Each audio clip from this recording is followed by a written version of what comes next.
So it turns out that Donald Trump's lawyer, John Lauro, his media appearances might not only be breaking the law in Washington, D.C., but they're now going to cause some pretty serious headaches when it comes time to actually schedule the trial.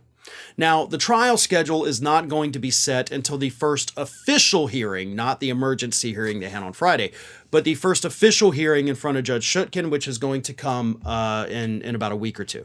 So at that point, she will set the trial date. But Special Prosecutor Jack Smith, in a filing at the end of last week, actually told the judge, listen, we've been watching this Trump lawyer, John Lauro, go out there in the media all the time. He's actually laid out their defense strategy. He's already talking about what kind of motions they're going to file. Sounds like this guy's ready to go to trial based on his own statements. So we would like to request a trial date of January 2nd. We want to get this thing started and over with, possibly even before the very first Republican caucus, which will be Iowa on January 15th. Because, again, they cited his media appearances and said, he's acted like he's ready to go. He's talked about Trump's right to a speedy trial. Let's give him what he wants. Loro, much like Donald Trump himself, needs to understand that sometimes keeping your mouth shut is the strongest and best strategy you can come up with. You don't always have to be flapping your lips. You don't have to accept every media invitation that comes your way. Sometimes you do more damage to your client that way, and Loro is finding that out the hard way. Here is what Smith put in that court filing. It appears that the defense counsel is already planning which motions the defendant will file.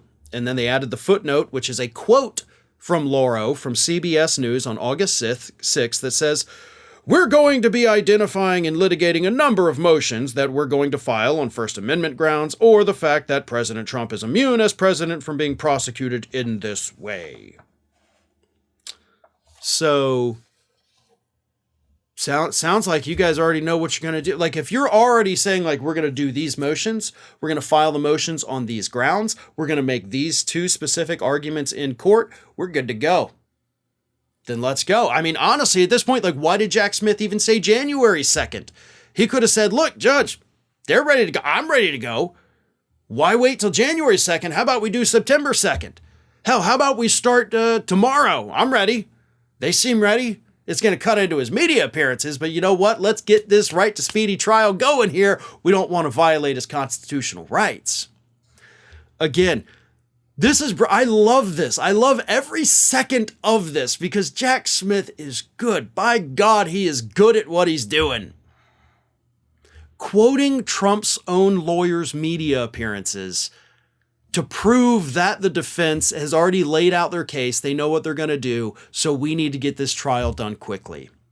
Now, the only issue I have with this, of course, is the fact that let's assume the judge goes with January 2nd. I don't think she's going to go with January 2nd. I think it'll be somewhere in between where Smith proposes and what Trump's lawyers propose.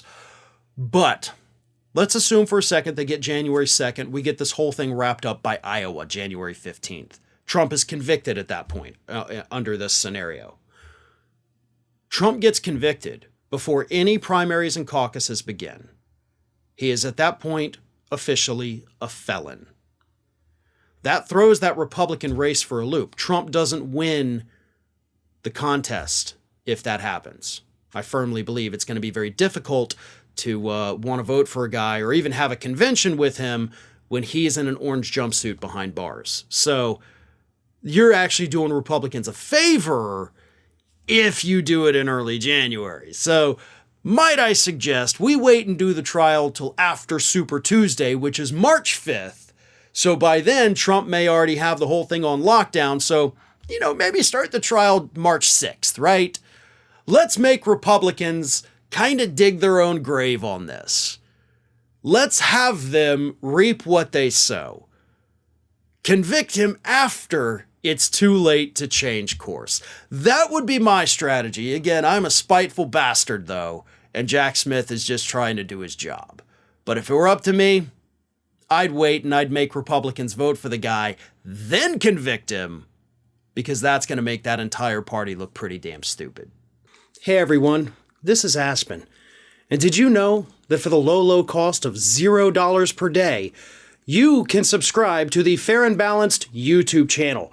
We also encourage you to like, comment, and share, but again, click that subscribe button and help Aspen not be so grumpy.